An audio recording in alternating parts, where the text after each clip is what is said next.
عام طور پر ہم سمجھتے ہیں کہ اگر کوئی کسی سے دور ہو رہا ہے تو شاید وہ ناراض ہے یا اس کے دل میں نفرت پیدا ہو گئی ہے۔ کبھی کبھی انسان دوسروں سے دور اس لیے ہوتا ہے کہ وہ خود کو ٹوٹنے سے بچا سکے۔ جب زندگی میں ایسی صورتحال پیدا ہو جائے کہ کسی کے ساتھ رہنے سے آپ کو مسلسل ذہنی تناؤ ملے یا آپ کا دل بوجھل رہنے لگے، تو اس وقت دوری اختیار کرنا دراصل خود کو سنبھالنے کا ایک طریقہ ہوتا ہے۔ یہ دوری کسی کے خلاف کوئی سازش نہیں، بلکہ اپنی ذہنی صحت کو برقرار رکھنے کا ایک خاموش فیصلہ ہے۔ ایک قدم پیچھے ہٹ جانا بہتر ہوتا ہے۔ جب انسان کو یہ احساس ہونے لگے کہ وہ کسی رشتے میں اپنی اہمیت کھو رہا ہے یا اس کی موجودگی کی اب وہ قدر نہیں رہی جو پہلے تھی، تو وہاں زبردستی جڑے رہنا خود اپنی تذلیل کرنے کے برابر ہے۔ جب آپ خود اپنی قدر نہیں کریں گے تو کوئی دوسرا بھی آپ کو اہمیت نہیں دے گا۔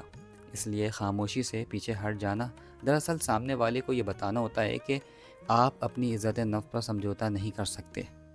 ہم اکثر اس قدر معاشرتی بوجھ تلے دبے رہتے ہیں کہ ہمیں ہر رشتے کو آخر تک نبھانا ہوتا ہے، چاہے ہمیں کتنا ہی دکھ کیوں نہ ملے۔